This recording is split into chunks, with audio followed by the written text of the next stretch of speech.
Hi there, welcome to my views and news. Two news stories. Firstly, an Ethiopian millionaire's residence came under attack yesterday in the Ethiopian capital. What is the name of this millionaire who tried to kill him? We can call it an assassination attempt. Reportedly, bombs were thrown at his house in Addis Ababa.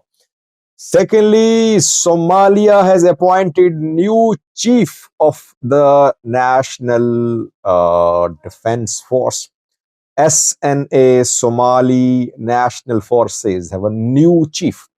What was the need for the appointment of a new chief? Who is he? Let's start from Addis Ababa, viewers. Addis Ababa is the capital of Ethiopia, generally safe, peaceful place, though we are witnessing fighting in Oromia, in Amhara, but Addis Ababa remained peaceful. Even during Tigray war, two-year long war, we don't see anything in Addis Ababa. Capital remained safe. But sleeper cells of Ola, Fano, TPLF have been operating in the Ethiopian capital. By the way, Ethiopian capital is very closely monitored. It's under watch. Security forces, intelligence agencies, they have huge deployments in the capital city.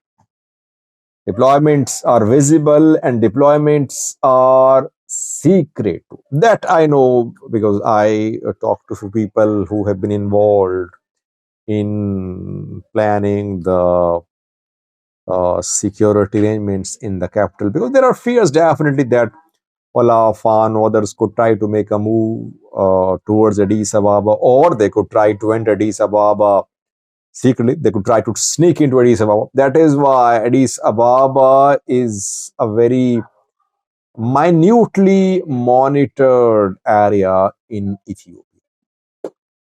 Still, sleeper cells are operating here. Yesterday, an Ethiopian millionaire's residence came under attack in the capital city. Who is this millionaire?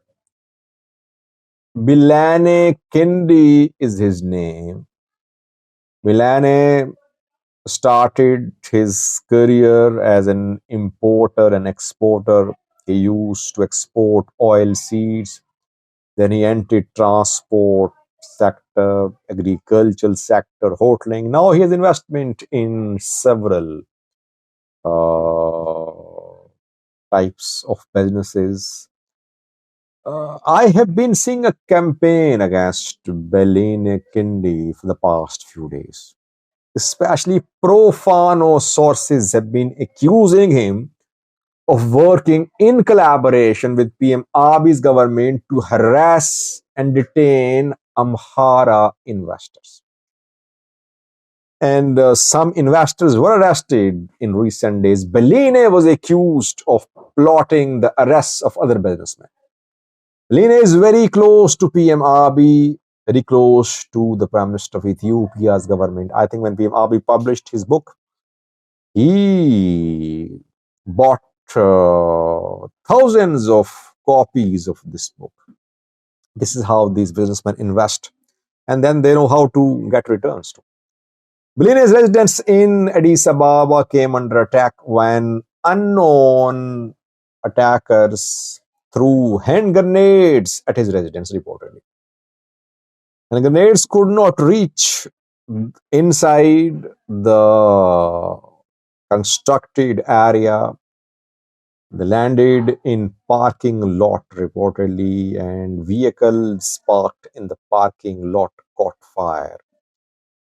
It is being confirmed. No one was hurt in this attack. Beline, we don't know if he was at home or not, but he's safe. Who is the perpetrator?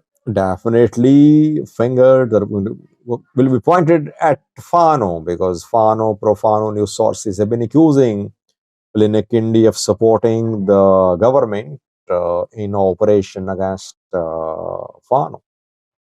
but I have not seen any official statement. But that just shows that even Addis Ababa is not fully secure. Fano fighters have been trying to make inroads into Addis Ababa. We know uh, one of their one of their networks was uncovered in Addis Ababa a few months ago when Nosenai, another Fano fighter, was killed in Addis Ababa. But definitely there is support for Fano in all parts of Ethiopia, especially where Amharas live. There is large Amhara population in Addis Ababa. It seems that the attack on Bilinekindi's house was conducted by Fano or pro-Fano news, pro-Fano elements in the capital. But he's safe. Fano fighters, by the way, want these businessmen that they should either support Fano or they should not support the government. One businessman, I forgot his name, has been supportive of Fano in the war against Tigray fighters. Once he was seen clad military uniform to when Fano took up arms last year against the government. This man was accused of supporting Fano. And he had to flee the country. He's abroad now, but he's supportive of Fano. He's been giving financial support to Fano fighters. Secondly, we heard Somalia has appointed a new chief of its military.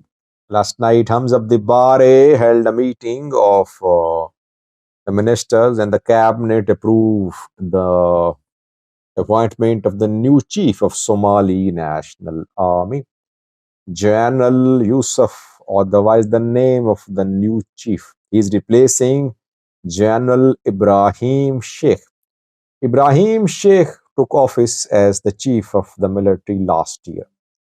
In June last year, he was appointed as the chief of Somali National Army.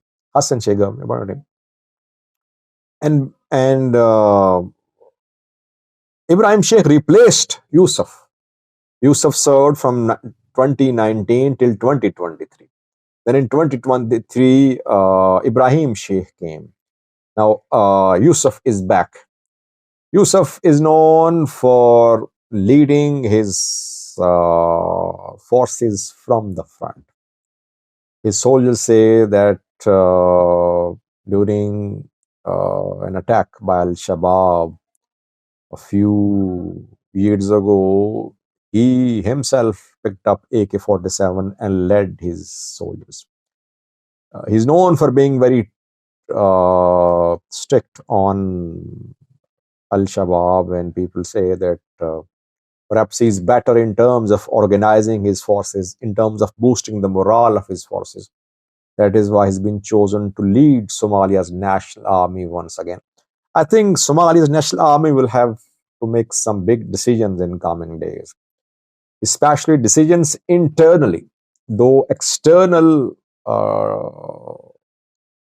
decisions could also be made, but fight against Al-Shabaab, ongoing, Puntland, Jubaland, refusing to recognize the authority of the federal government.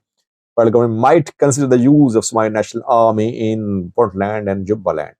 And if Ethiopia signs MOU with Somaliland, that will again increase the responsibilities of the Somali National Army. Let's see what General Yusuf does for the Somali National Army. Somalia, I always say, needs a strong military, not military whose units are being trained in Eritrea, Egypt, UK, Turkey, US. No, Somalia needs its own training structure. It needs an